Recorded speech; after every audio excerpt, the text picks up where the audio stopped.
Hello everyone, let's talk about the Grand Ethiopian Renaissance Dam. If you have been following the growth and development of African countries, you probably must have heard about the Grand Renaissance Dam. So in the video, I will tell you everything you need to know about this monstrous project, from cost to execution and capacity. So if you're in for that, subscribe to the channel, and let's get started. The inception of the dam. The Grand Ethiopian Renaissance Dam is a hydroelectric dam project on the Blue Nile River, located in the Benishangul Gumuz region of Ethiopia.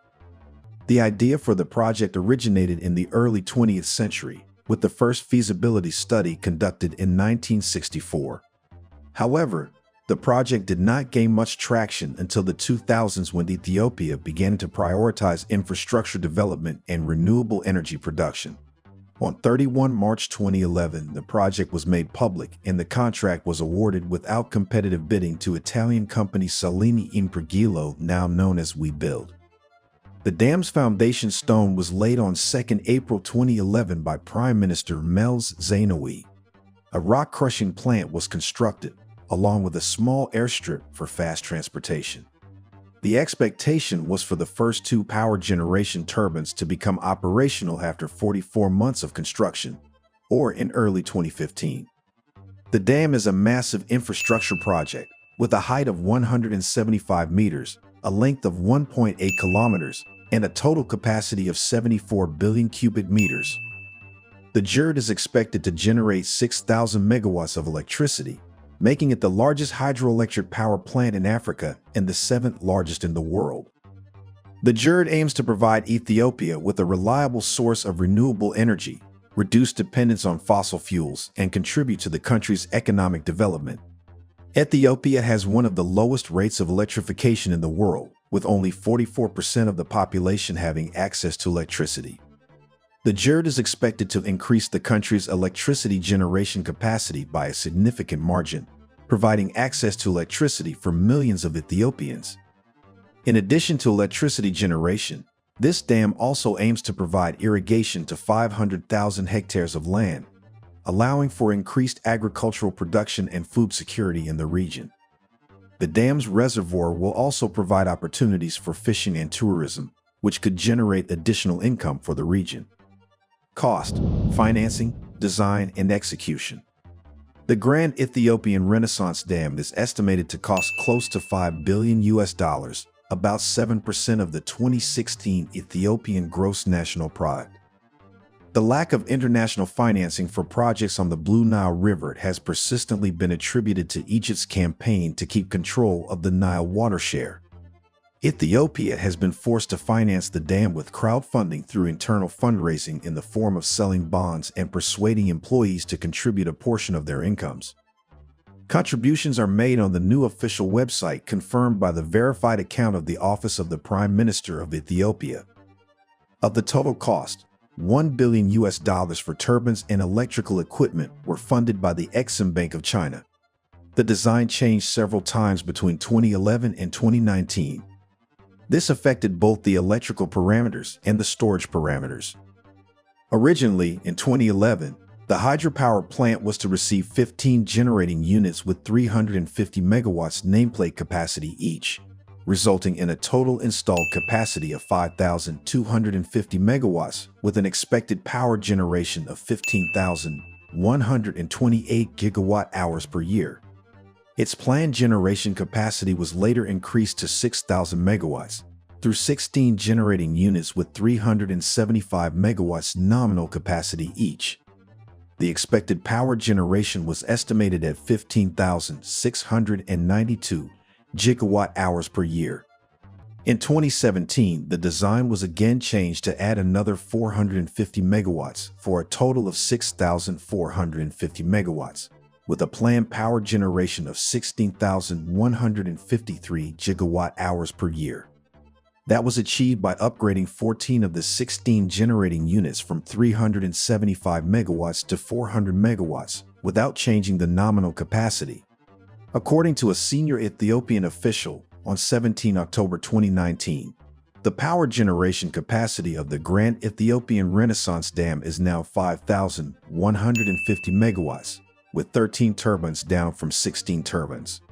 The main contractor is the Italian company Webuild, formerly Salini Impregilo, which also served as the primary contractor for the Gilgil-Gibe 2, Gilgil-Gibe 3, and Tanabelas dams. Simonu Bekele was the project manager of JERD from the start of construction in 2011 up to his death on 26 July 2018. In October same year, he was replaced by Kifo Horo. The dam is expected to require 10 million cubic meters of concrete. The government has pledged to use only domestically produced concrete. In March 2012, Salini awarded the Italian firm Trados Cavi Spa a contract to supply low and high-voltage cable for the dam. Alstom will provide the 375 megawatts of France's turbines for the project's first phase, at a cost of 250 million euros. As of April 2013, nearly 32% of the project was complete. Site excavation and some concrete placement were underway. One concrete batch plant has been completed with another under construction. Diversion of the Blue Nile was completed on 28 May 2013 and marked by a ceremony on the same day. In October 2019, the work was approximately 70% complete. As of March 2020, the steelworks reached 35% complete, civil works are 87% complete, while electromechanical works are 17% complete, to attain a total of 71% construction complete, according to Bileshu Kasa, Project Deputy Director. On 26 June 2020, Egypt, Sudan, and Ethiopia agreed to delay filling the reservoir for a few weeks. On 21 July 2020, Ethiopian Prime Minister Abiy Ahmed announced that the first phase of filling the reservoir had been completed. The early filling was attributed to heavy rains. In his statement, Abiy stated that we have successfully completed the first dam filling without bothering and hurting anyone else. Now the dam is overflowing downstream. The target for the first year of filling was 4.9 cubic kilometers, while the dam has the capacity to hold 74 cubic kilometers when completed. The first phase of filling the reservoir began in July 2020 to a maximum depth of 70 meters utilizing a temporary sill. Further construction work is necessary before the reservoir can be filled to a level for electricity generation. The second phase of filling of the JERD reservoir was completed on 19 July 2021 with estimates of reaching the level of 573 meters and retaining no more than 4.5 cubic kilometers at this stage. In February 2021, the Ethiopian Minister of Water and Irrigation, Selashi Bekele, mentioned that the engineering work in constructing the dam reached 91%, while the total construction rate was 78.3%. In May 2021, Minister of Water and Irrigation Selashi Bekele mentioned that 80% of the dam construction was complete. Controversy surrounding the project. The Grand Ethiopian Renaissance Dam has been a source of controversy since its inception, primarily due to concerns over its potential impact on water resources in the region.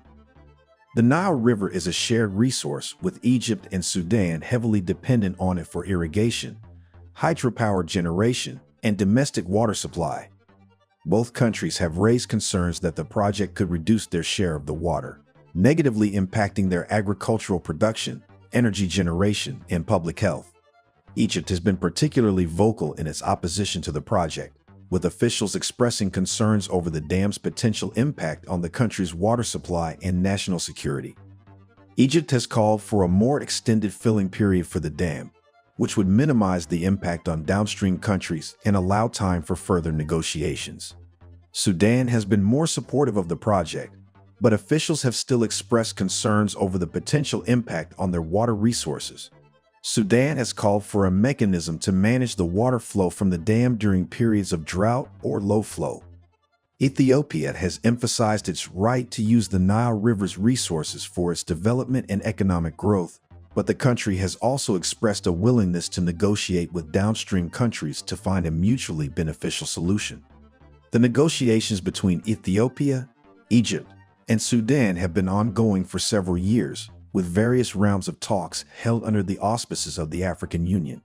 However, a final agreement has yet to be reached, and the controversy surrounding the project has raised concerns over the potential for conflict in the region.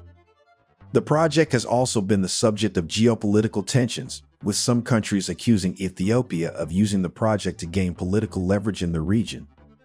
Egypt has called for international mediation to resolve the dispute, while Ethiopia has insisted on African Union-led negotiations. In addition to concerns over water resources, there have also been environmental and social concerns raised about the dam's impact on the local ecosystem and communities. The construction of the dam has led to the displacement of thousands of people, with some reports of human rights violations and forced evictions. The dam's impact on downstream countries and the environment highlights the need for effective communication and cooperation between Ethiopia, Egypt, and Sudan to ensure that the project's benefits are shared equitably and that any potential negative impacts are minimized. The African Union has a crucial role to play in facilitating these negotiations and finding a resolution that promotes regional cooperation and stability. Ultimately, the dam's success will depend on the ability of all parties involved to find a mutually beneficial solution that takes into account the interests of all stakeholders.